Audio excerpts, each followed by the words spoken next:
At the Office, Cleveland's home for sports talk that never clocks out. From the latest headlines to heated debates, we're diving into everything sports. It's your hosts, Noah, John, and Erik.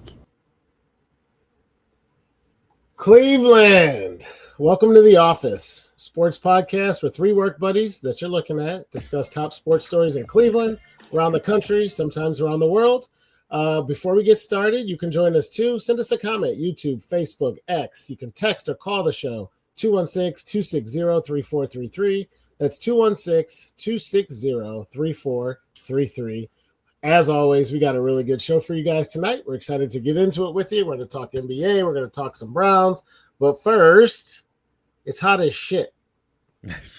And I'm melting. It is hot as shit, and you are melting because you haven't had power, right, buddy? Oh, my God. I'm at 77 degrees inside now, which is cooler than it's been in 3 days. But, yeah, we're in a brownout that's been – I got back from vacation and came home to it, so at least I was well prepared mentally, but it is warm.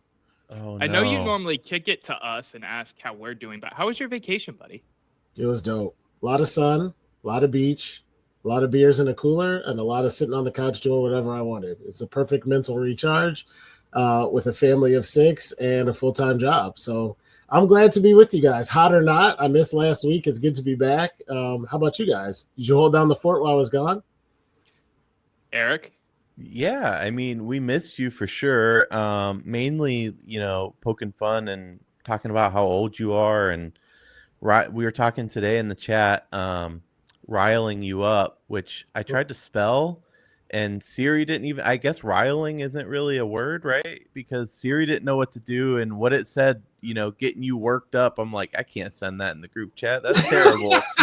So anyway, I missed that part of it. But I feel for you, man. As a kid that grew up, I tell people all the time, we invented indoors and air conditioning for a reason. I'm pasty white because we're not supposed to be outside. Like, we're over that era of the, 1600s where there's no air conditioning. So I feel for you. That's rough, man. That's a privileged take, Erik. I didn't have air conditioning growing up. I grew up, but much to your chagrin and surprise, it wasn't the 1600s, even though Noah thinks it was. It wasn't? What do you mean? No, I'm just kidding.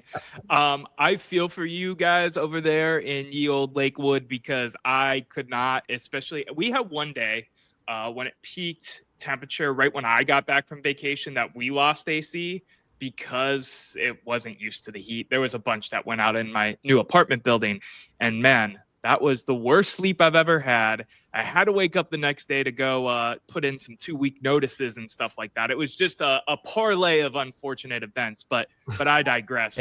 And Noah runs hot. Like, there's no way my boy is not. I run high in 66 degrees. Exactly. I run the AC in the damn winter, my friend. That's what I'm saying. Winter is coming, and he's like, yes, thank God. Yes, yeah, we've had weird weather. I have 80 degrees and humid indoors. Noah had a flood, and he lives in a high rise, so that was fun. I will say this, though, Erik. You said you missed giving me shit. I have a whole text receipt chain of the shit you were giving me. Just because I wasn't on the podcast didn't mean these guys let up at all. Yeah, that's fair. We, part of the fun in our group chat is you can push the right buttons, and John's going to be like, fuck you guys. And it literally takes about 5 seconds, and he knows we're doing that to him, and that's what makes it even better. But I can't help myself. That is fair. We were still getting you when you were down there. You were just selectively replying. It wasn't as good.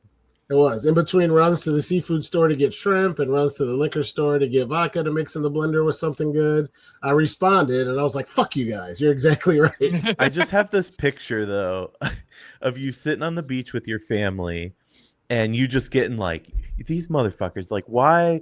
They got to do this right now, and your family I'm going, on vacation, man. We know exactly what they're doing. He just can't help himself. Left my phone inside, didn't take it to the beach a single day. Only responded to you when I came back and I had an hour to kill. And I was like, I could play chess on my phone or doom scroll on YouTube or Instagram for a while. Or I could tell Erik why he's an idiot and wrong. And I chose that option several times. I love that. Yeah. All right, guys. We've exchanged a few pleasantries. I know how you're doing. It's good to be back. Let's start the show. Want to get into some 30-second takes just to wet our whistle a little bit. The big news while I was out on vacation in the Browns camp was around Shedeur Sanders, but this time it wasn't about touchdown passes, OTAs, optional team workouts. It was about his driving record. He got pulled over for driving 100. We need more sound effects, man. I think that makes our show just go over the top. So you got to get the Caddyshack horn next time, though. Just make that thing as obnoxious as it can be. But I like it. Just keep doing your thing. Sorry. No, you're good. I loved it. He got pulled over for driving 101 miles an hour. It was his second speeding ticket in the month of June. He was also doing 91 and a 65 earlier. The question I have is, do you care? I'm going to get us started because I drove to vacation, and I got news for you guys. Throw up the timer whenever you have a second. I drove over 91 miles an hour multiple times. Carolina is very liberal and has some very open highways. This is a non-story for me. I have driven a car faster than 95 this week. I've driven a car faster than 101 multiple times in my life. It isn't responsible behavior. I'm not advocating that children who are learning to drive or in the car with their parents should do these kinds of things, but he's rich and he has a fast car and he drove it fast. Like, let's keep it moving. Who you want to go next, John? That's a good question. Since you gave me the option, Noah, I'll kick it back to you. What do you think? Perfect. I agree. I said this a little bit on our show last week. Tim Lyons gave me some shit for it. We are at the point of the NFL offseason where no news is news.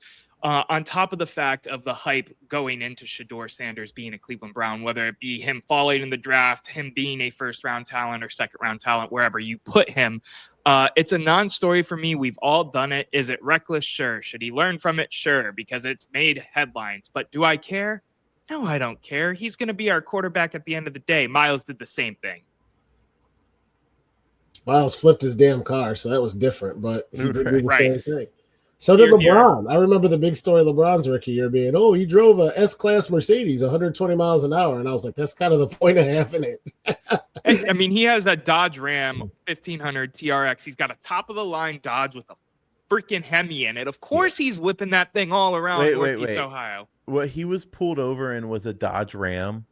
Yeah, it's a 2025 Dodge Ram 1500 TRX pickup truck. Seriously? Like, you could have went way cooler, though. The dude's got, like, Lamborghini money, and he's pulled over in a Dodge Ram? That's the most disappointing part of the story. He's trying to fit in with the Northeast Ohio vibes, man. He wants to feel a little redneck. Let him.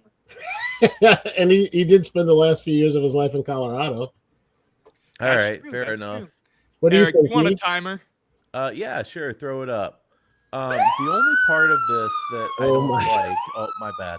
The only part of this that I don't like is that he was pulled over. I agree. We've all gone way higher than this, and I want to hear what your guys' top speeds are in a second.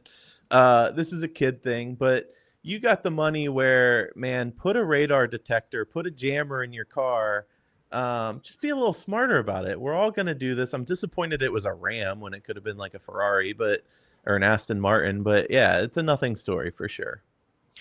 My whole thing is with this entire situation is the media storm that has swelled up over this.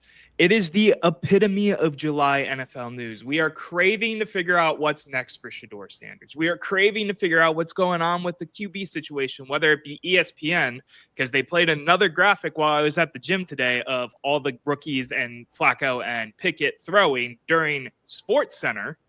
Everybody's questioning what's going on here, which is great. I enjoy it. We have something to talk about every week if there's nothing else going on. But it's just this, out of all things, I don't know. And I know pro athletes have a bad track history of speeding and bad things happening, alcohol involved or not. But he's driving. It was Strongsville and Brunswick at like the middle of the night. We all drive around here. There's nothing there. Yeah, there's nothing going on. My man, like a little. I'm just going to let you know right now, Shedeur, that stretch of 71 is not where you speed. Hop on the turnpike, buddy, or hop on 77. Like, that's not the area to do it. You'll learn that eventually, but down there, yeah. I will say this. I do like the fact that, Eric, you were saying you got money for a Lamborghini, but I always think when kids get money, because let's be honest, if we're talking a $300,000, $400,000, $500,000 car, and this kid has net worth in the $6, $7, $8 million range, you can make the argument that $300,000-$400,000 for a car would be a dumb investment. And we always give athletes shit for saying, how'd you go broke? I kind of like the fact that he bought like a nice but sensible pickup truck. You think that's his only vehicle? It's Well, his also dad's a rich top of the too, line, you yeah. know, kind of race like pickup truck. It's a TRX. I mean, It's uninspired. If he was pulled over in like the new Aston Martin, there's just a certain. I want to hear that, you know, my pro athlete in the city gets pulled over in a car that I can't drive. Like, I'm not. Yeah, that might be $100,000 Ram, but it seems more attainable. I want something like, man, I wish I could do that, and he didn't hit that. I will say though, you talked about another man in this city getting a ticket. That would be one LeBron James, and his was the exact same speed, 101 miles an hour. So I'm hoping that bodes well for championship Browns. I don't know. He's gonna have to leave and come back first, but yeah. Well, that's fine. Yeah. A Dodge Ram TRX from 2025, top of the line, everything added in is still only 90 G's. 90 G's. That's what I'm saying. Like, we could do that. We might suffer for making that decision, but the three of us could make that decision. I want something that's so unattainable that I'm like, wow, that's cool. So I want to bring up one more thing, and then we can keep it pushing. Did you guys watch the body cam footage at all whatsoever? No. He was so respectful. That's the thing that doesn't get me. He wasn't like a douchebag, like, oh, what's up, officer? How are you? Like with weed. You know who I am? Right. He was not any of that. He was like, hello, sir. Like literally to a T, what your father or your grandfather, whoever taught you how to act when you get pulled over. It was exactly how he acted. Both hands on the wheel, asking if you could grab his stuff out of the glove box to hand it to like just very respectful. So I don't get why. I get why, but I really don't get why this has become a story. He seems like a respectful kid. I want to hear both of you though. What is your top speed, or if you have a good story about it, but what's your top speed ever? John, I want to hear you first. This is like old head time, so I'm gonna let you have it. Yeah, I like Shedeur, love a Hemi. My wife has a Durango Citadel that's in the driveway with about 375. I had the same 5.7 liter V8 in a Dodge Challenger, who I named Jolene, and I took her out for the fastest run. I was going over that causeway to Cedar Point, where you go up a hill, down a hill, but it's like 2 miles. I was going to a bachelor party to catch the ferry over to Lake or Put-in Bay. And it was 8:45 in the morning. I had the road to myself, and I just hammered it and didn't let up until I started to get scared. And that was at about 135 miles an hour. Okay. Noah? So I had, for any car enthusiasts out there that are also Cleveland sports fans, my first car was a BMW E46. It was a hunk of junk with almost 200,000 miles on it, but it bought it for $800, fixed the rear shocks and struts, and I felt like a badass at 16 driving a BMW. Yeah, man. So of course that thing had seen some pedal to the metal. Mom, if you're listening, because my mom does tune in quite often, cover your ears. We were definitely whipping that thing at like 115 on I-90 over by Ashtabula, trying to get home for no reason other than the rap music was loud. I was feeling myself. I was probably 17 or whatever. And I was just in a good mood. Why not? No tickets. I've gotten one speeding ticket. That's a quick story. I was rounding a bend. I still think to this day I wasn't speeding, and he clocked the guy behind or in front of me because I had no idea where he went. Passed the Stady on a back road, and the Stady turned around and got me going like 64 and a 45. So it always be them Stadies. They will not give you a warning. Nope. I'm glad I got both you beat. My record's 144. It was not in my BMW, which I have had plenty of fun in as well, I will say. But my buddy's parents owned that 10-cylinder Cadillac back in the day. Oh, the Cadillac V? And he let me take it. Yikes. And he was not afraid to let me get on it either. And that thing flew. And that, on the road we were on, that was getting up to the speed where it's a little hinky. That's quick.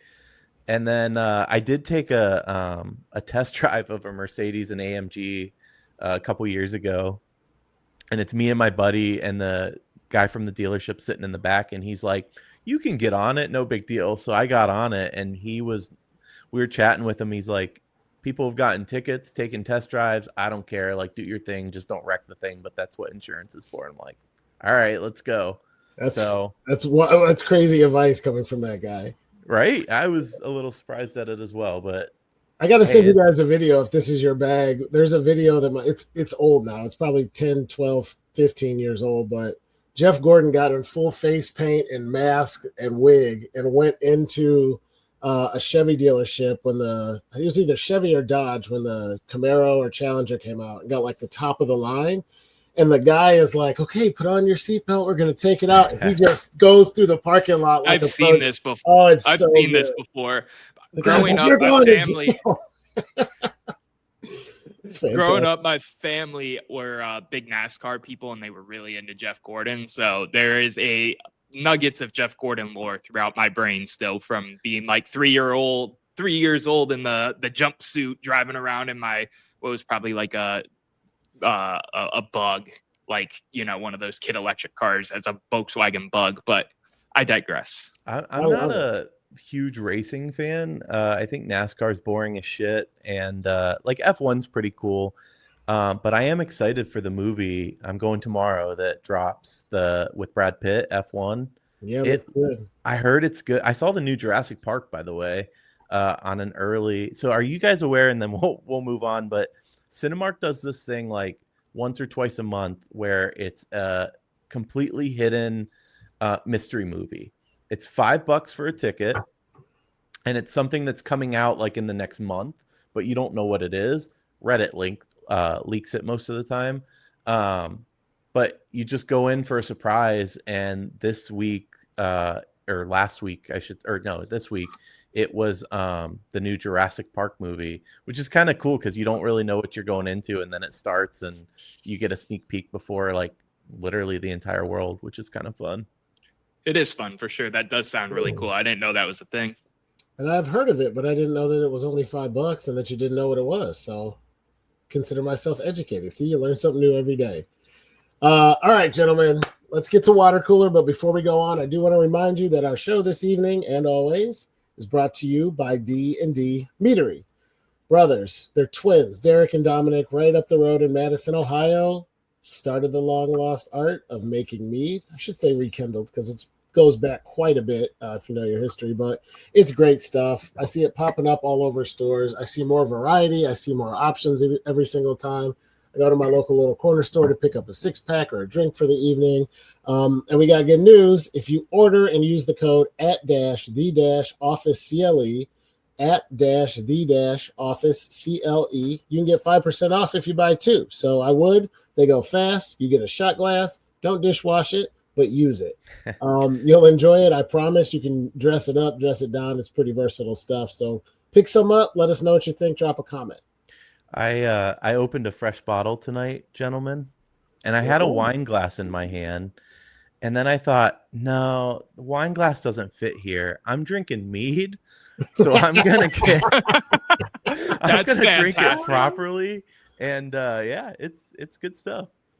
I love the mug. It looks like you went to medieval times after Jurassic Park let out. Yeah. Do those even exist anymore? No. There's something. I was just at one in Myrtle not too long ago. What was it called? It was essentially that, but I don't know where I think Etsy. I don't know. I was probably watching Game of Thrones and just wanted one of these at some point, and unfortunately the internet's at my fingertips, so here it is. But yeah. Everybody's made at least one Amazon purchase they regret. You're not alone, E. Oh, I don't regret it, but I love it. All right, let's move it to the next segment. Water cooler. Doesn't need any introduction. You guys know what it is. We got a little bit more time than 30 seconds. I want to talk some Cavs.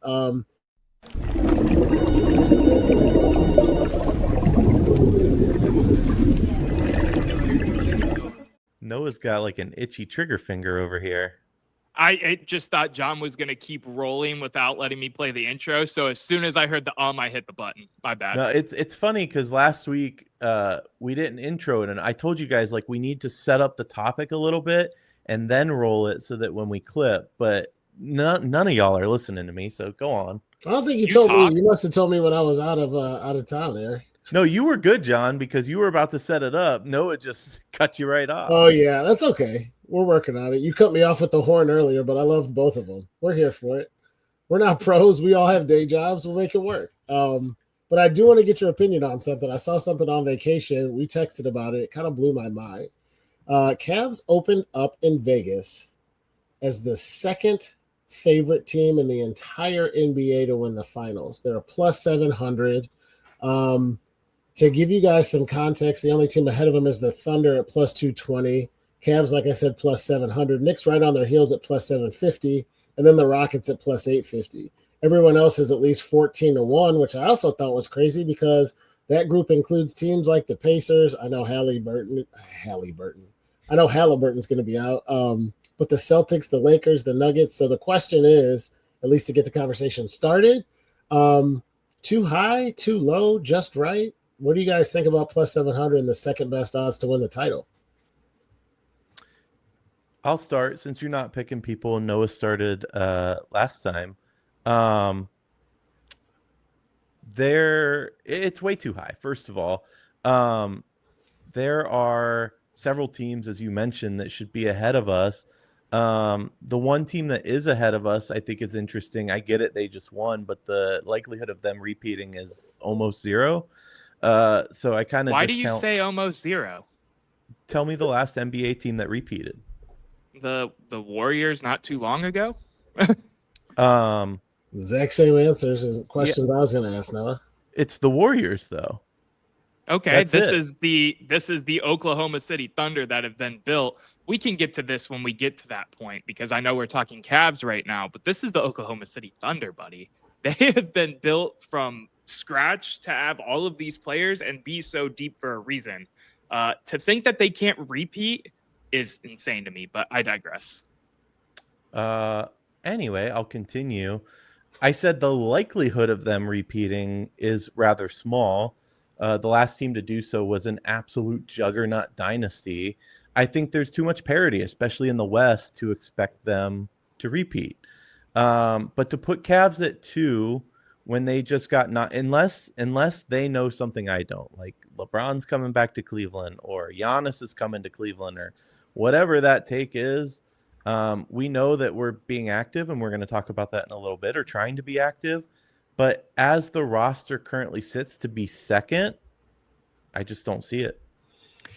I will second what you said in terms of the Cavs being listed at second. Plus 700 odds, so 10 to win 70, 100 to win a 700.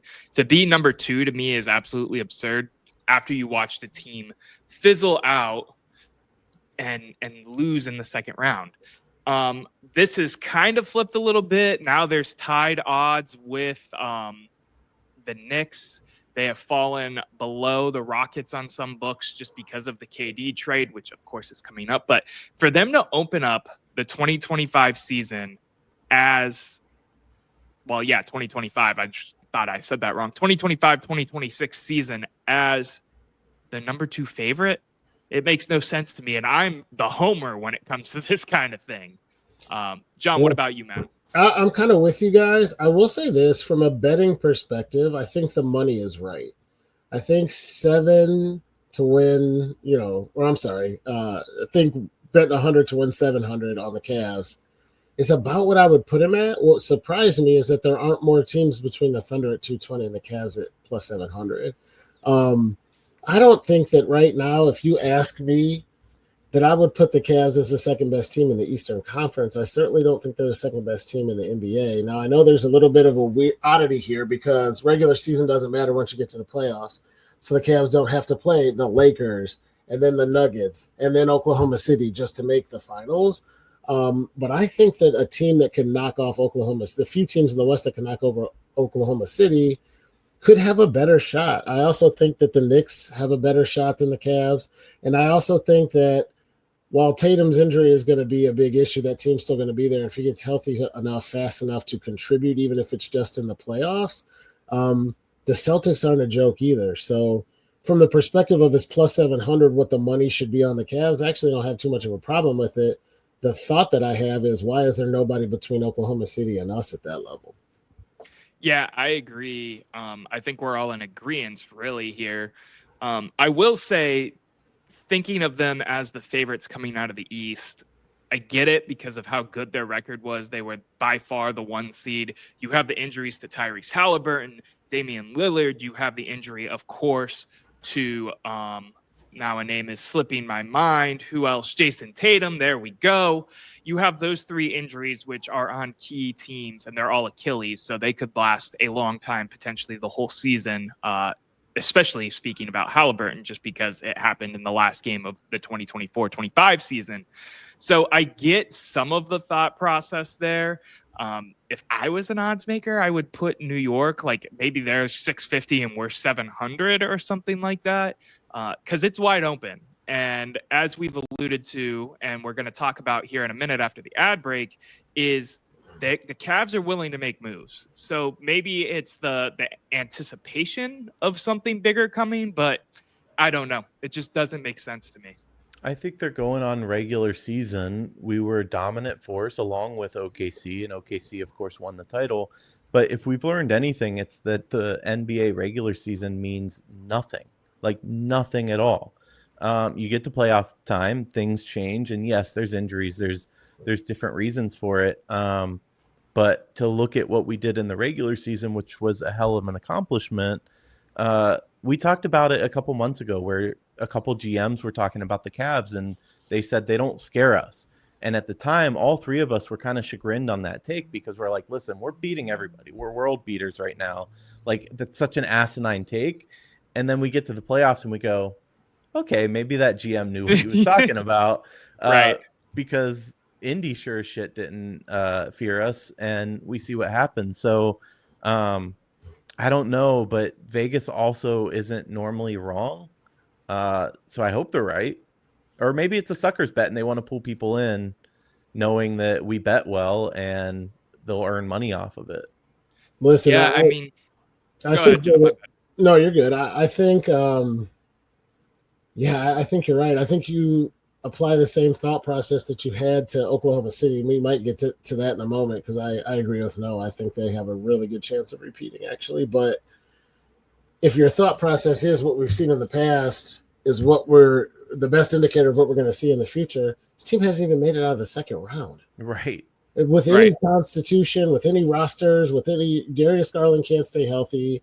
We are soft. I heard something, Markieff Morris, I think, had a statement about how when he got to Cleveland, was it Markieff or Marcus? I don't remember. There's because they're twins, but whichever one of the Morris twins played for the Cavs, was like, when I got to Cleveland, I couldn't believe the guys sitting out and for what reasons. And it seems to start at the top. They have a culture of protect the crop at all costs, make sure nobody has so much as a sniffle, let alone a busted up toe.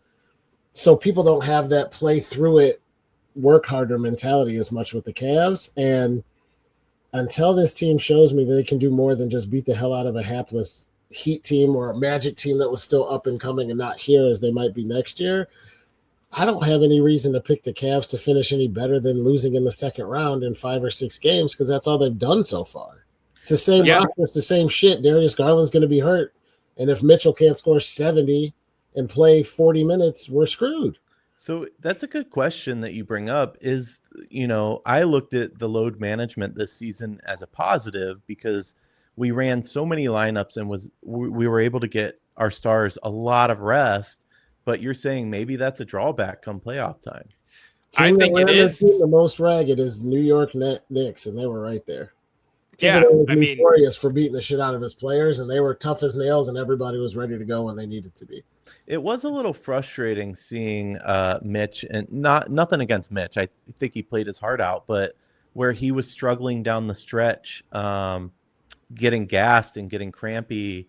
And I get it. It happens to everyone. LeBron suffered through it too, but it goes, are you not conditioned? It made me think, are you not conditioned for playoff minutes? So maybe. I will push back on that a little bit. I agree with the overall sentiment of the load management was great until it wasn't because we weren't as playoff ready as we thought we were. However, Donovan Mitchell had a calf strain which is the injury Tyrese Halliburton had before tearing his Achilles. So I'm more of the mindset that we dodged a bullet because he was out there hobbling around on one foot after game 2 or 3 of the Miami series. And the fact that he didn't tear something, because if he tore something, we're basically out of the window at that point, if there even is a window, because we're all confused because they lost in the second round. So to me, I get your sentiment. I push back on it just a little bit because of what we've seen happen to the Achilles tendon in the NBA and really all of pro sports in the last 5 years.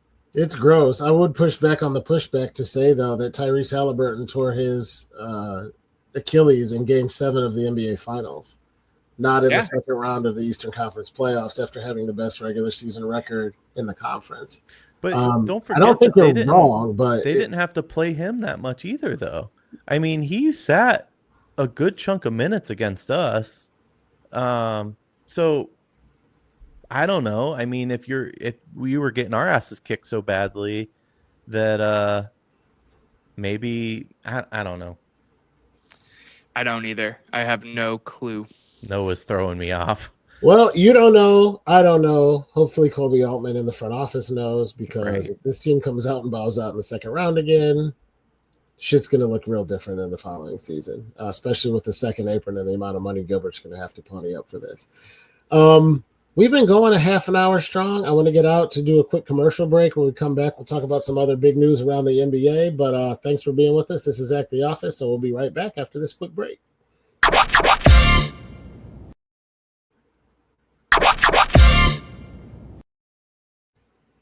All right, we're back at the office. Before we go on, please subscribe or hit the like button. Hit the download if you're going audio only. Drop us a comment whether you're streaming live or not. We would love to hear from all of our lovely, wonderful listeners.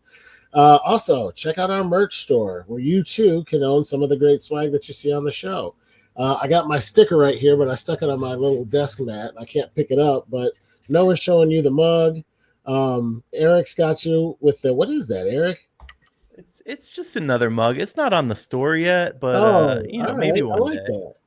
He's got a little Yeti action over there. You know, Erik is the bougie one out of the three of us, and that's saying something because I'm here.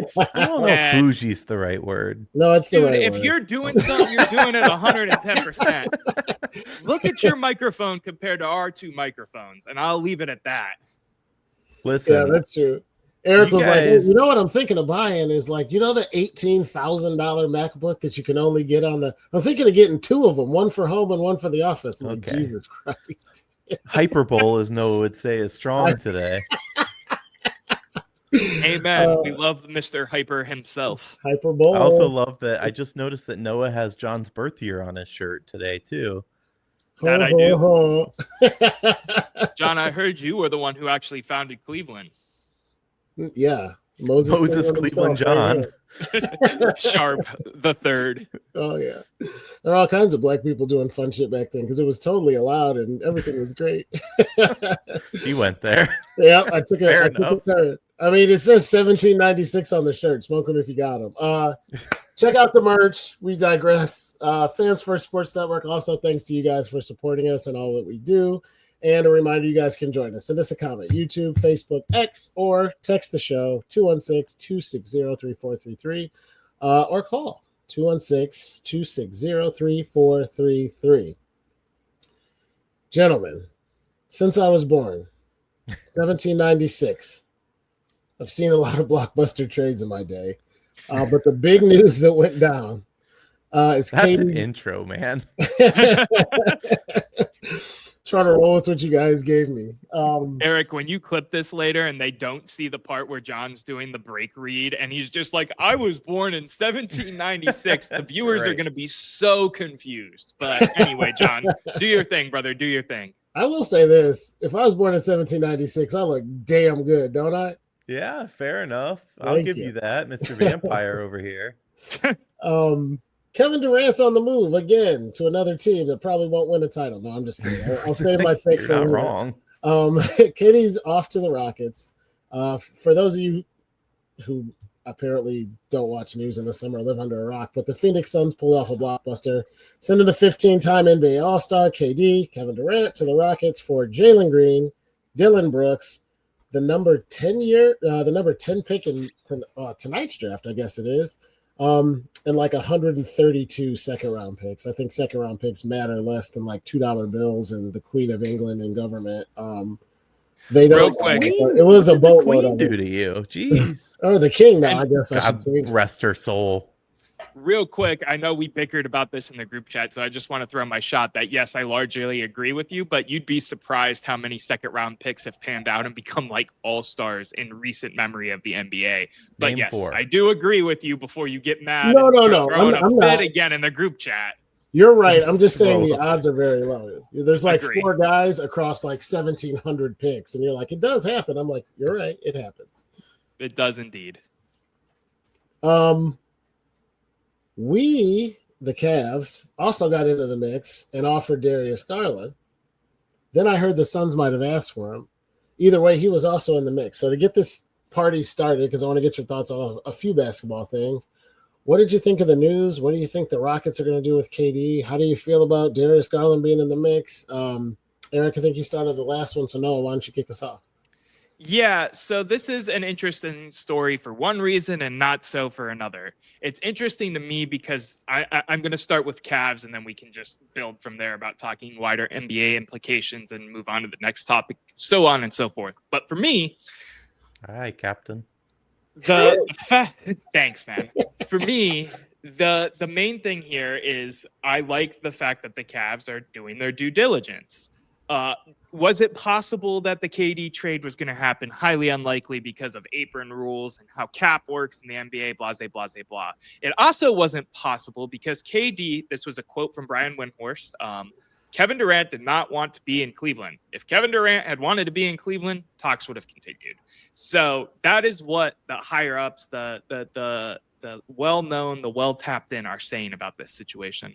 But I love the fact that the Cavs are at least calling and seeing what they can do.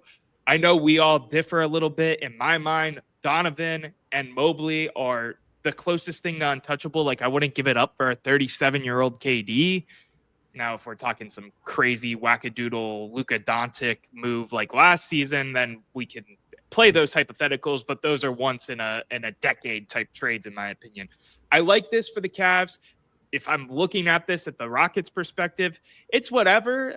They didn't give up too much, but trading away a young player who's a star, yes, he's had some drama off the court, has not bode well for other teams, especially when trading for an older star. See Tyrese Halliburton as an example. See Shai Gilgeous-Alexander, the Finals MVP and League MVP, for example. But I get the logic here. They're making a push. Everybody sees the NBA is wide open right now with all the injuries, especially in the East. The OKC Thunder are great, but I don't think they're unbeatable. I think if Tyrese plays in Game 7, and we'll get into that in a second, they could have lost that series and not been the NBA Finals champions right now. So trade, it's okay. I think it's a mixed bag, and I'm happy the Cavs did what they did. What about you, E? Yeah, I mean, I kind of agree with most of Noah's points. I don't know why, but for whatever reason, I don't think of Kevin Durant as being that old. I know he is. He was drafted by the Supersonics, for crying out loud. But he is one of the most prolific scoring threats to ever play this game. If you guys recall, when he played for Golden State, there was nothing we could do to stop him. And he's a matchup nightmare. And I think there's still good basketball left in Kevin Durant, where I don't care that the Cavs have gotten him or would have gotten him.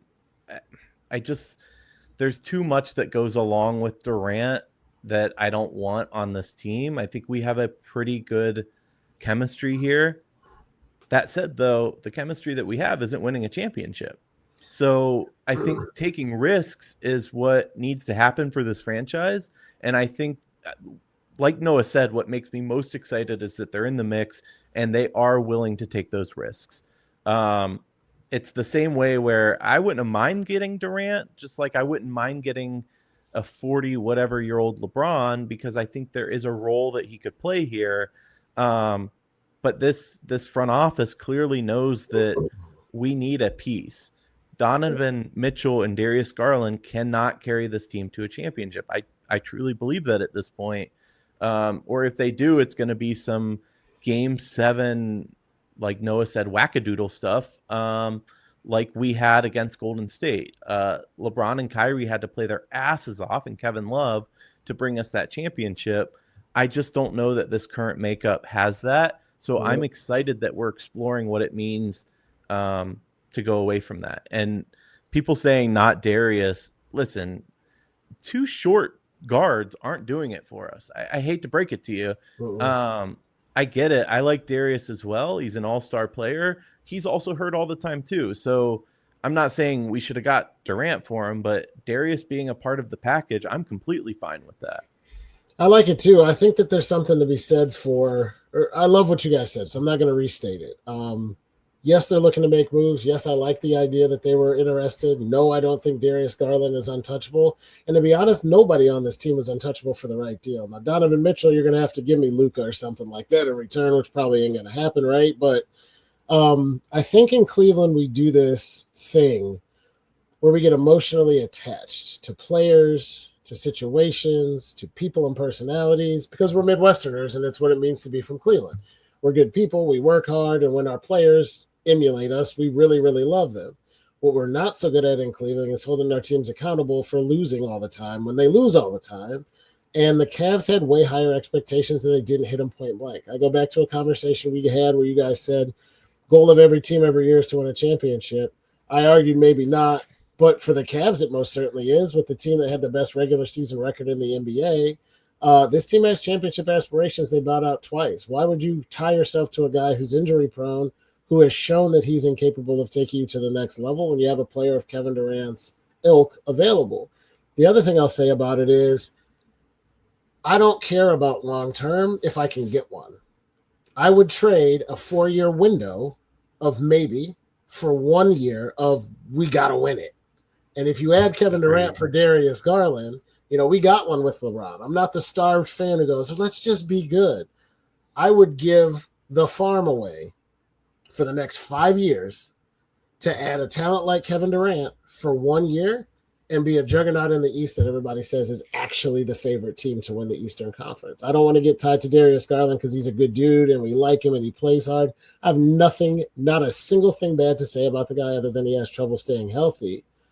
But this is a business and I want to win a championship, and Darius Garland will not be the best player or the second best player on the championship team. So bingo. You stated this perfectly. Sorry, Noah. Let me jump in for a second because this is the exact argument I've been making to everybody. I keep hearing that, well, the next 5 years, we have a young group. We have this, we have that. I don't give a shit about that. If trading the entire roster means that we are closer to a championship in the next year or two, you do it, period. We're talking about winning now, not this. It's a loser Cleveland mentality. That's what it is. This is not the Cleveland Browns. Let me finish, Noah. This is not the Cleveland Browns. This is a team that could win a championship. If you have to, you don't need to be making friends and being cuddly with everybody. If it means cutting and hurting some feelings, but getting us closer to a championship, do it. So I agree with the sentiment of all of everything you're saying. The only thing that I'm going to raise both of you as an example I used in my take when we started this segment off. We have seen in NBA history teams who are all in, blow up their core, trade for an aging vet, do jack shit with the aging vet, and watch that guy go become one of the best players in the league in Tyrese Halliburton and in Shai Gilgeous-Alexander. Now, do I think Darius Garland has all of that potential in him? No.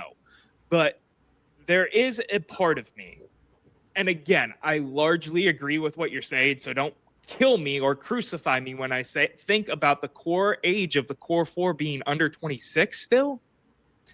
I get it. Now, Garland, to me, it would have to be a pretty good deal to get rid of him. Allen, I don't care. A lot of the bench players, Chris said it best. Let me pull this comment right back up real quick. If the Cavs are going to trade anyone, it needs to be Jared, Dean Wade, Okoro in the package. I love that. You never know how those contracts worked out. So to me, I get what you're saying. I'm there. I just don't want it to bite us in the butt at the same time, as it always has when Cleveland does things like this. See the Browns, see the Cavs, see the Guardians, what have you. But you got to take risks to be in the conversation to win a championship. That's the thing. Playing it safe isn't going to get you to the finals. And I get what you're saying. You're too focused on Kevin Durant and an aging vet. We're saying in general that he's on the table, as everybody except for Donovan should be. And, you know, Donovan's probably on the table too if we can get the right person. We're not going to, obviously, but you get my point. Yeah. The other thing that I liked that statement. I like the comment from Chris. I always feel bad disagreeing with viewers who write in because I want more of that. But the other thing behind love people who aren't as good because we love them that Clevelanders do is come up with absurd packages of players that nobody wants. Like, let's take Tristan Thompson, Max Strus, Dean Wade, Sam Merrill, Isaac Okoro, and see if Oklahoma City will give us SGA. Right. Well, that's not going to happen just because you put a bunch of players in the salaries match on the trade machine. I don't think anybody wants anybody other than Jarrett. Who wants Dean Wade and Isaac Okoro? Right. I don't want. And I'm sorry, Noah, but you keep saying that, you know, we've seen this happen in history. Well, we've seen Noah's personal history of wanting to get rid of Baker Mayfield, and that hasn't exactly worked out. So forgive me if I don't, you know, jump on your take. We have all agreed at the same time that Baker leaving. Erik. Let's go. I'm not getting into that whole. I'm not getting into that whole argument. That was your best take you've ever had. Ever. Wow. I can't with that. That is so good. Oh, but my point is that you get so stuck on this. And I'm not just picking on you. I'm speaking for Cleveland as a whole, but they get so stuck on this. Oh, I love this player. Oh, it's not kumbaya. It is championship or bust for these Cavs. I remember the moment I realized that that's how Cleveland fans were. I was in college and met a guy who would become my future brother-in-law for drinks. And we were talking about Joe Juravicius. And he talked about how much he loved Joe Juravicius. And I was like, yeah, he's a good receiver, but I'd trade him in a heartbeat for like Terrell Owens or Chad Johnson, who at the time were really good. And I feel like you've told this story before, but yes. I might have. And he's like, no, I think I'd keep him. And I was like, this is lunacy. If you keep Joe Juravicius over Terrell Owens, and I just see it with so many people. Go ahead, Noah, you're going to jump in. No, I was going to say, I think you've told this story before, and I agree with the sentiment that Cleveland gets attached to their players. I think it's a little bit different when it comes to an all-star point guard and just blowing it up, or the reigning defensive player of the year, or the best player on the team. We can get nitty-gritty. Let me finish real quick. We can get nitty-gritty there. But when we fall in love with some of these role players, like I would never give up Matthew Dellavedova, or Dean Wade was the apple of the city's eye at one time. He wasn't after like one playoff game, but for a while his advanced metrics were so good that, oh, he's really the glue of the Cavaliers. No, the hell he isn't. Let me get him off my roster. One more example though. Did you think, or do you think that Kyrie Irving was better than Darius Garland? Yes. Right, Kyrie could not carry this team on his own, and that's the point I'm trying to make.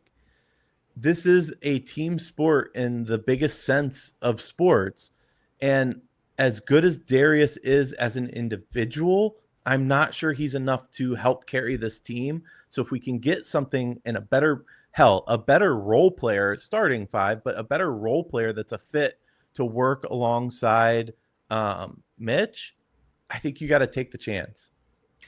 I don't know, man. It's a tough one.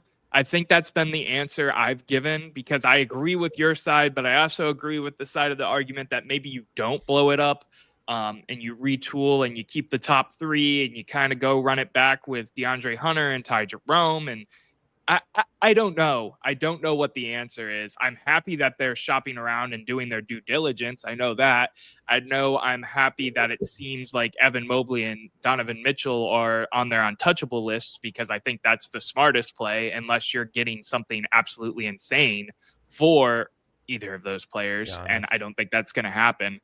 I don't even know if I'd put Giannis up there, but that's a debate for another day. I think feel that's crazy, but maybe this team, and maybe you're right, Noah, but maybe this team just needs, like, can we ship them off to like Coronado and make them run the hell course that the Seals have to do? Because they're just soft. That's the thing. Like, maybe this team could be it, but they're too soft. Like, can we put them through hell so that when they're in the second round, they go, man, this is pretty easy. I don't know what that answer is, but clearly so far it's not working. And I do think that the Cavs in the NBA, one thing that's true is they asked, I think it was Ty Jerome, about falling short again this year, even of expectations, let alone a title. And one of the things he said he lamented was the fact that we won't have this same group of guys together again next year. We get so hyper-focused on the core four, we don't think about the fact that there are 8 other people who contribute on the roster. And the way the NBA goes, I can almost guarantee that none of them will be here. Not none of them. A lot of them won't be here. So especially if Jerome gets paid, yada, yada, you see where I'm headed. But what that does is open up some role-playing opportunities for some guys who are tough. Great call on whoever said we need an enforcer. I think it was Chris again. So now I'll agree with you after I disagreed with you before. What if we use a couple of those spots where you don't want to pick up Dean Wade or you make a move to get rid of, I actually would like to see Imani Bates get some minutes next year, but that's another conversation for another day. What if we got an enforcer and tried to infuse toughness by buying it on the open market, knowing that Evan Mobley is still going to be built like a baby giraffe and that, Darius Garland's going to spend 30 games a year hurt? I like that. And I think if Chris is who I think it is, which is Christine, she knows ball. That is the point. Why wasn't Tristan Thompson that, though? Like, why? I know, but this is a coaching decision. There were moments where Thompson could have came in the game, had a hard foul, and gone right back out that we didn't take advantage of, that we should have. Yeah. But that's also not the game of the NBA as much anymore. So I get why they don't do it, but I agree with you guys. Again, I'm just trying to play devil's advocate so we aren't all up here like, yes, keep going. Like, that take is great. We need some nastiness on the team. That's the bottom line, and that's what Stone Cold said so. And you know what? I love it. The game was going away from that too when the Pacers did it and won it. The game was going away from that when the big three of Boston were mean. There's always been that element of mean. I mean, hell, the Pacers are tough. I know they didn't win it all, but they played us with a toughness. It doesn't have to be overboard. We folded like a chair. I mean, we did. And to throw some more current news in there, I mean, we buried it because everybody knows, but Oklahoma City did win a championship. And when I look at their roster, they had toughness. Jalen Williams is a tough guy. Chet Holmgren's a little lanky, but he was banging down low. Even Alex Caruso was showing heart. I mean, Dort, Hartenstein, these guys, when I look at their roster and I look at ours and I go position by position, you start talking skill, and we have the skill of most of the people on their team outside of SGA. I think he's enough, even though Mitchell is an MVP candidate, SGA I think is still enough higher than him that you say, okay, they got the best guard. Valid. The rest of the, I mean, is Chet better than Mobley? No, but Chet's tough and Mobley's hurt. Like, I literally think that the toughness is a big deal. What do you guys think about the comparison of the Cavs to what we saw at Oklahoma City when they were winning the championship? If you want to compare the Cavs, I mean, you can't, because one team's the NBA champions, the other team tucked their tail and lost in 5 games. If you want to give OKC their flowers, I think we 100% should, because they are the deserving champions this year. They were the best team in the regular season. They were the best team in the playoffs. People want to try to do it's a Mickey Mouse ring or whatever type of rhetoric you see out there on all of the different because socials. Of Hallie? Yeah, well, because Hallie got hurt, because there was injuries on the other side. Remember, Curry got hurt, so they didn't have to play them. That's sports, man. It is. Exactly. And if this is a Mickey Mouse win, the Celtics last year most certainly was. Right, exactly. Like, the Celtics draft last year was the easiest I've ever seen to a title. If there is one thing I absolutely hate about the NBA fandom compared to some of the other leagues, is how as soon as a team wins, if there's any type of diversity that doesn't have to do with their team, say a Tyrese injury or the Curry injury, any of the examples I used, automatically every NBA fan doesn't count. It's like a fourth of a ring. Or if a team adds a KD, yes, when I was younger, I was like the KD ring with the Warriors didn't count. It counts. Yeah. You are a NBA team that put it all together and went 82 games plus 16 plus however many you didn't, sweep in a series. Stop with the damn rhetoric about Mickey Mouse rings and this, that, and the third. I agree. John, I do think he meant the meant same thing I was laughing at. Yeah, I was gonna say he meant adversity, not diversity. Diversity. But I'm like, what does being more diverse? It took me a diversity minute. as it. It's like Chet It took me, Holmgren and Hartenstein are both white. What are you talking about? I Oh, locked yeah, on, no, I on the definitely met screen. adversity there. On the screen, I locked eyes with John. I felt like we just had a moment. Like, Yep. I was like, I'm gonna let him That cook one's on because he's me. That making one's on great me. points, but I'm coming back to this. We don't let English slide on this show very often. we need I to get agree that with Chris on bell. that too. I think OKC would have won even with Hallie. I do feel I don't know. It was I a don't know, 2-point game man. at half. Oh, it was. It was. I'm not saying I would. We'll never know. I'm just Oklahoma See, City. that's Like Noah said, they've been the best team all season. They're the best team all playoffs. They're the best team in this series. Maybe that changes in one game on the road for Indy, but give them I their thought they were. props for sure. As Noah said, give them their flowers. But for me, this finals came down to two things. Number one, Seattle's fan base deserves a team again. I know I keep saying like the Supersonics won it or Kevin Durant was drafted by the Supersonics, but they really deserve to have that team back, and having family there, they're a passionate fan base. But number two, this will forever, it doesn't take away from OKC, but this will forever be the finals of what if.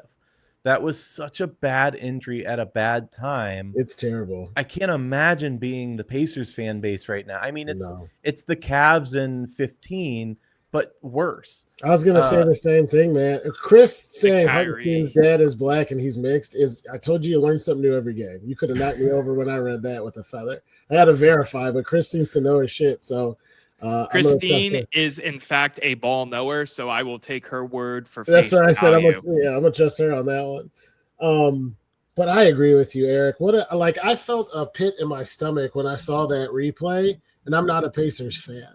Yeah. Can you imagine getting to that point and seeing your star player go down in that moment? Like, I know we have bad luck in Cleveland. We've seen some really gnarly shit in terms of sports in our day and bad luck, but that was brutal. Like, brutal. And it's so, if it was Curry on Golden State when they still had like Durant and Draymond and Clay, and you're like, hey, we got an 8-year window. We missed one, but we'll be around for a while.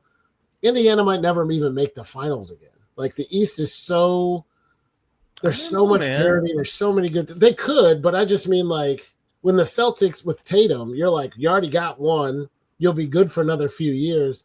I feel like this Indiana team could have looked back and go, well, now the Cavs got Kevin Durant. And they're going to win the Eastern Conference for 4 years in a row because they re-signed him. Or Orlando's going to take the next step and sign up. There's just so many teams who could be good. Boston gets healthy. Philly could one day figure it out. Like, it's just say too, the trash NBA fans that root for that or get excited over an injury, I don't care who it is. You know, I'm no lover of the Dodgers, for example, but if I saw Shohei go down and they missed the playoffs or whatever, right, I would be excited about the Dodgers missing the playoffs, but not in that fashion. Agreed. So I think you need to really check yourself and look in the mirror because it's such a disgusting, like, I don't care who it is. I hate Draymond Green, but I don't want to see that injury happen to him.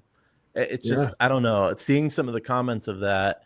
I do think most people get it though, E, because I remember Chubb suffered his knee injury on the road at Pittsburgh and got a standing O, and they were chanting his name and he got rolled out. And I remember when Ryan Shazier got hurt for the Steelers, and we weren't sure if he was going to live, let alone play football again. That's our probably most heated rival and the team that we hate the most. And even in those moments, like most people have common sense. Like the thing about social media that sucks is like the vocal 3% that actually make the comments make us think that way. And 97% of people are not rooting for Halliburton to snap the Achilles in Game 7 of the finals. No, that's fair. I agree with that. The one thing I wanted to add on that too with the Chubb thing is I just wanted to double down on the sentiment. Not that it is completely on topic, but I had friends at that game that were like texting me, like Steelers friends who were like, dude, it's bad and we're sorry because wow. Going back to the injury though, and kind of my overall thoughts, Tyrese Halliburton having that injury and how close that game was up until, midway through the third, I think. Yep. I really think it would have been anyone's game. And while I do think that OKC deserves the ring and there's no reason to have the rhetoric of a Mickey Mouse championship or a 1/5 championship or whatever stupid things you can see on the internet, I think we were in for a hell of a Game 7 Not that it wasn't. It kind of dwindled off at the end, but the first half of that game was still good. Now imagine Halliburton being there and his clutch self shooting threes on his hobbled leg and not giving a single flying fuck. I mean, we were robbed of some cinema, in my opinion. We were robbed. And the ratings were there and people were ready for it. That's the highest rated. I don't remember if it's the highest rated NBA Finals game. Yeah, highest rated NBA Finals game in like the last 7 years. What, the Cavs? No. Or this one? Yeah. Over Game 7 of Cavs Warriors? I guess that wouldn't be within 7 years. Yeah, it was more than 7 years ago. Yeah. Gotcha. Interesting. Which, for all the rhetoric about how small the markets these are, that nobody wants to see it. Right. Nobody gave a shit about Boston last year if we had higher ratings for Pacers OKC. So I kind of like it. Speaking of high ratings and high flying players, what do you guys make of all these damn Achilles injuries and playing hurt and stuff? Like, we talked a little bit about it with Darius, but Halliburton's was brutal. Tatum's was brutal. Dame Lillard was out with the same thing. There's this whole like playing on a strained calf. Is that part of the problem? Like, does the NBA need to do something about these strained calf injuries? Like, what did you make of that? No, I think this is a non-story. I think we see it because it's so prolific. But I'm not sure that we're seeing any more Achilles injuries than we always have. I mean, Kobe went down with an Achilles injury years ago. I think it's we talked in the group chat and John, you had brought up specifically that you can build muscle, but those ligaments and the fibers, the switch fibers, things like that you can't just grow like you would muscle, leads to these injuries. Basketball is just one of those sports where you stop on a dime and the push off, it's different than other sports. I don't think it's endemic or like changing in the sport though. It sounds like maybe Noah thinks. I think it's becoming the modern ACL of injuries. We've seen it everywhere in different sports, whether it be Aaron Rodgers, Deshaun Watson, and then obviously countless NBA examples at this point. To me, I think it's lesser than a non-story. I think it is, or more than a non-story, I should say. I think it's one of those type of things where it's almost like you have a shelf life and eventually it's going to snap, especially if you're a shifty guard or, a bigger dude that's heavy on yourself with not the right muscle build up your entire life, because when you're taller, you're typically really scrawny. Sure. That being I didn't get said, that though, memo, but go on. Well, you're like average taller. I'm talking 7 foot tall. Oh, okay. Yeah, right. So I think there's gonna be more of a focus on, calf strains and resting players. I don't know if it's gonna be something crazy. I've heard 2 months out there or something like that. But just like nursing it for nursing's sake, especially in the regular season, because my opinion of the regular season has gone to the absolute shitter after the Cavs lost. I don't know, man. It seems like it's becoming more of an issue. You're talking about 3 big name players all going down with the same injury in the playoffs. Answer me this, though, does calf strain lead to, are you just putting more force and weight on your Achilles at that point to make up for the calf strain? Like, how is that related? It is related. Now, I'm no doctor, so I can't really give you that answer. I have no clue, if I'm being honest, but I know but you played college is football. Okay. Oh my God. I wanted to mention it since you didn't today, but no, my point is you've been around like trainers and stuff. We keep hearing that that's related. I'm just wondering how. I'm mainly I don't know if it's it's but no, I know. I don't know if it's a severity thing or like severity of a strain, and that's when I don't know the exact answer, but they are correlated. I do know that. Yeah. I'm kind of in the middle of you guys. I don't think it's a non-story. I don't think it's a headline story. It's definitely something to keep an eye on. And here's why. If it becomes a more prevalent injury, modern medicine and modern sports medicine are so good at getting ahead of this stuff and being preventative and taking maintenance and care of these athletes, that we could see something in the future where you say, hey, man, we had a ton of these calf strains that led to Achilles snaps. They may be able to do something to prevent it. You see it with everything from the type of spikes they use to the type of turf they play on in the NFL. So soft tissue injuries, just there's a lot of therapy and treatment you can get if you know that NBA players are more prone to Achilles tears.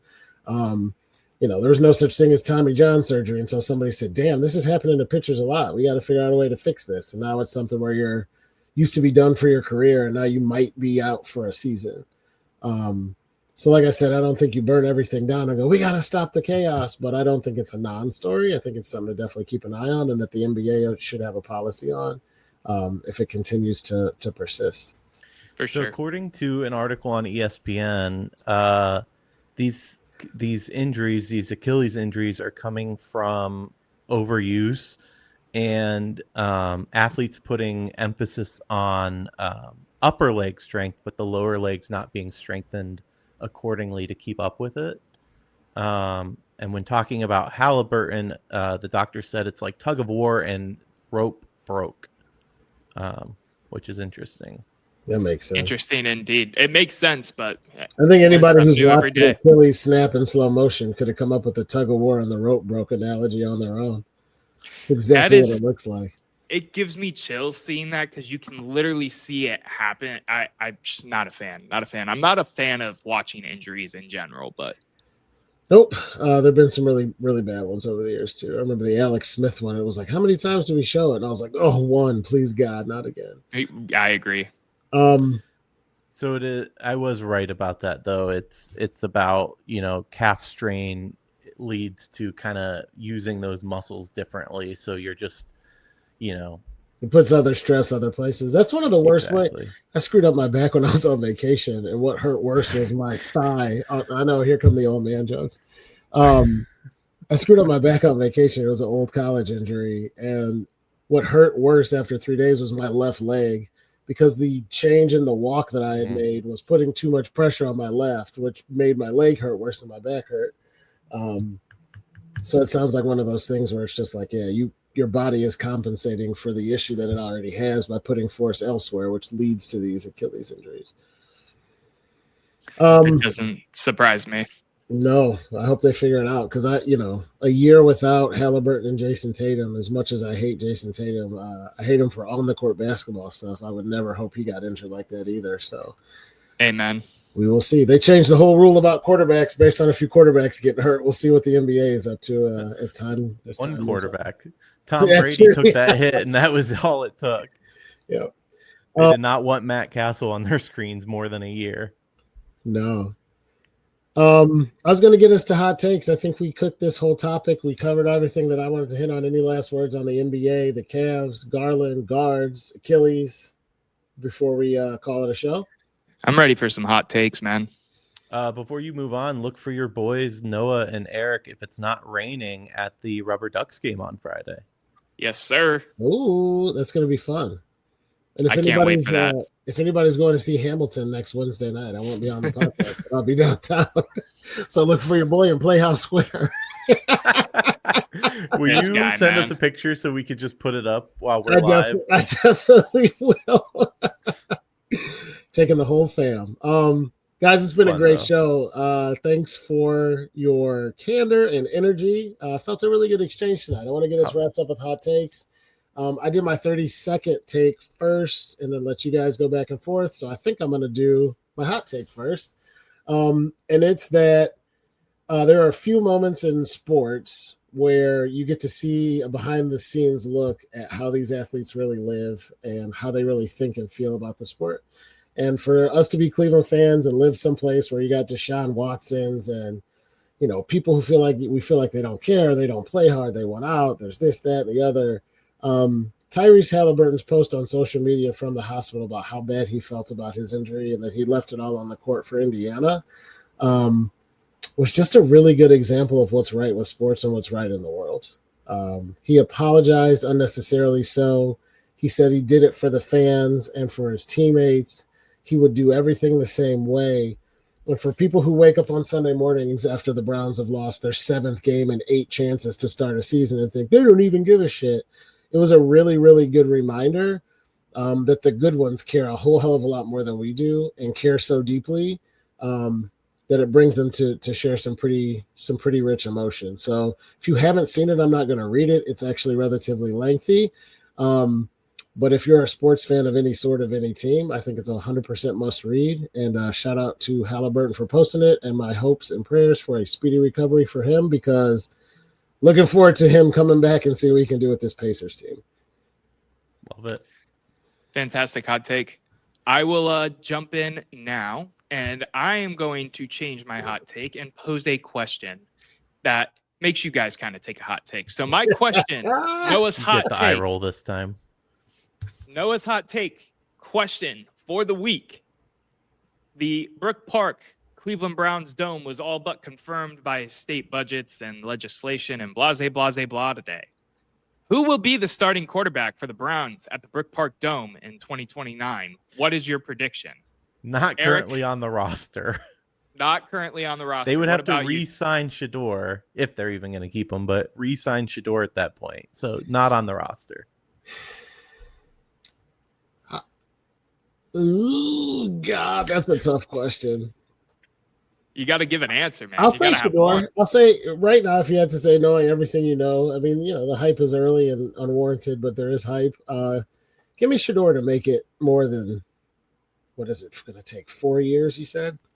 Yeah, I'll 4 give years. a name then. It's 2020 what? 9. 2029. I'll say it's going to be the iRobot version of Aaron Rodgers. He's going to have like some metal showing through his arm, and he's going to be like, my last season, guys. My answer wants to be Shedeur Sanders. Reading the tea leaves and how everything is going, I think it's going to be one Arch Manning, because Jimmy Haslam loves the Manning family.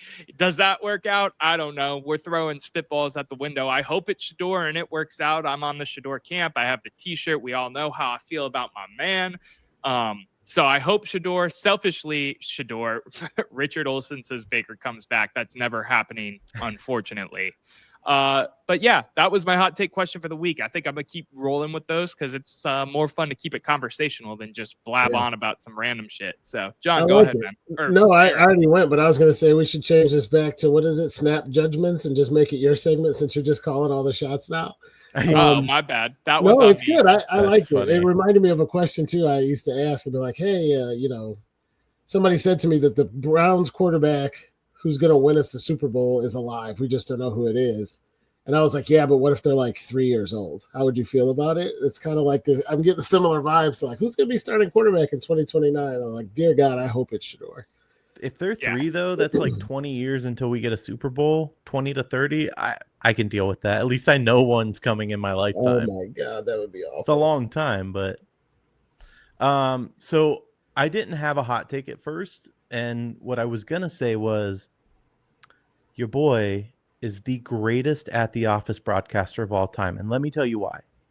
Because I am the first and only person, unless you count him giving it to himself, that has received the chain for best take 2 times in a row by John.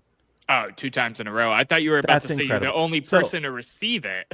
That's what I was going to say, but then I remembered something that I did want to talk about, and that is the difference between good and great. We look at these players all the time, and we say, they're a good player, but they're not a great player. And I think that people don't realize that the difference between 80 to 90% and 90 to 100% is a gulf so wide, you could park a battleship in it. And I'll back that up by telling a quick story that I believe to be true about one Tiger Woods. I've shared before in hot takes some like astounding facts about Tiger that are unbelievable. Talking about if Scottie Scheffler were to remain at world number 1, it would take him like another 10 to 15 years to, catch Tiger for the most number 1s in a row, etc. But this one I think is really fascinating. Back when Tiger was still hitting Nike clubs, when Nike still produced golf clubs, they had sent like 3 or 4 out to him, drivers to try. And he was hitting through them. He did a range session with all these new drivers. And he goes back to Nike and he says, I like these, but I like the heaviest one the most. And Nike's like, they're all the same weight, Tiger. Like, there isn't a heavier one. And he goes, yeah, there is a heavier one. So they went back to the lab, and 3 of the clubs were the exact same weight. And one club, they found that there was like an extra bead of glue on it that changed it so minutely, but it was a little bit heavier. And Tiger was so good, supposedly, as the story goes, that he knew the difference and could feel the difference in that club, in that weight, and knew that it was heavier and wanted that one.